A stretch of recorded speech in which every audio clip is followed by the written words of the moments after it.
remember the date, that they outlawed alcohol. Traders would come up from Montana with just barrels of straight alcohol, 100 clear, and then when they got to their trading post, they would make their own mixtures by adding water, some spit from the spittoon, ginger, and stuff like that. And you would put, the secret ingredient was actually strychnine, because, yes, it's a poison. Kill them quick. But if you just have a small dose, it numbs the extremities. And if you're trading a beaver fur for one shot of whiskey, you want it to knock you out for about a week. You wanted to feel the burn. And so that was one of the main things here.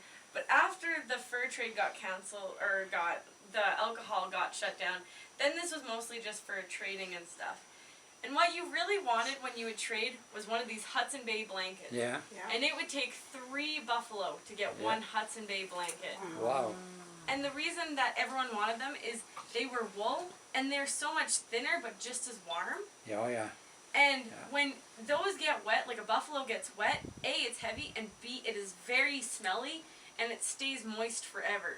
But these, it might shrink, but you can still at least dry it, and you can make better mittens out of this. Like, leather's good, but this is what you really wanted.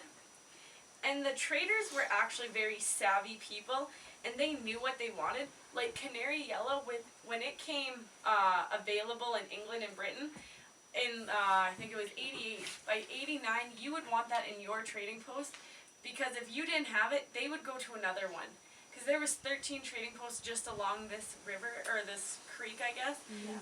And so you wanted to have the most up-to-date stuff, because they could go to just another trading post and get what they wanted. And so you can actually date artifacts by that.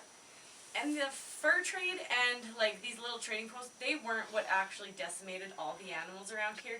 This was only about a 30% more pull.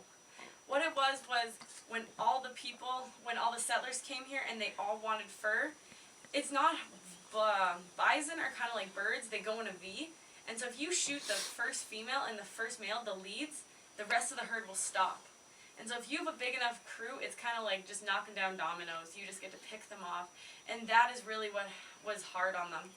And I can't remember the word, which I should, but I can't remember. It was, what was big is when all the bison, you just wanted to lay the buffalo hide flat and turn it into cardboard. And it was shipped to Ontario and those places for the factory belts. And so that was what really decimated the population of buffalo.